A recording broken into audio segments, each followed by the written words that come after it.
Ustaz komplain. Macam-macam Ustaz komplain. Macam-macam. Macam-macam Ustaz report.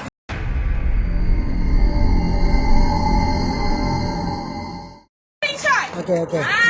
Cakap apa yang masalahnya?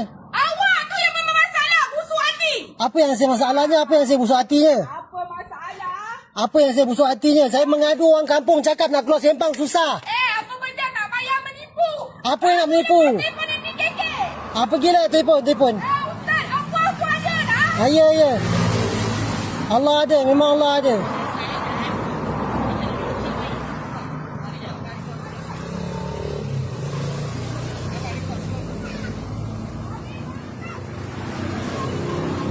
Dari sini. Tak ada kena keluar sini Ustaz. Tapi kenapa pergi petik kedai kita? Apa masalah hati Ustaz? Saya tak ada petik kedai. Tak. Saya cakap ini yang menghalang nak tengok keluar Sempang susah. Benda apa? Ini nak keluar Sempang susah. Semua orang mengadu, orang bawah semua mengadu dengan saya. Pak Hitam semua cakap dengan saya. Panggil lah. Kenapa dia tak datang jumpa saya? Kenapa nak jumpa abang? Awak, saya siapa dia di situ? Awak siapa? Saya orang muda. Tak kisahlah muda tua, tapi cara tu kena ada lah. Pembinaan. Jangan pasal tu Ustaz nak post sana post sini nak condemn kita. Ustaz Melayu, saya pun Melayu. Sebab saya Melayu saya tak Ustaz lagi lebih arif. Saya rasa bapak tu. bab agama Ustaz lagi hebat.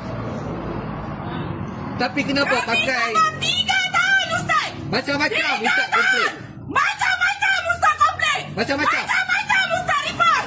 Ustaz Tapi yang saya kena masih Ustaz diam. tahu. Ni 3 tahun. 3 tahun lah. Bukan Tapi 3 hari, bukan ini 3 dah saya tak bulan. boleh tahan. Sebab terlalu banyak ustaz yang komplain semua tu. Memanglah bising orang nak mengaji. Saya je mengaji online. Bising apa bendanya? Saya bising, saya nak ajar mengaji online bising. Itu kubiran tu semua bising. Jangan macam tak ada telur. Kau punya bising je kau fikir. Macam-macam ustaz komplain pasal kita. Tapi kita diam lagi. Kau viralkan pasal sampah Aku orang kampung buat sampah kat aku dia nak viralkan. Aku bayar duit aku sendiri tau. Orang kampung buat apa tempat kita relax, kita diam ya. Tak ada kita nak viral-viral, hati kita tak sebusuk hati ustaz. Terus terang saya cakap. Ustaz memang busuk.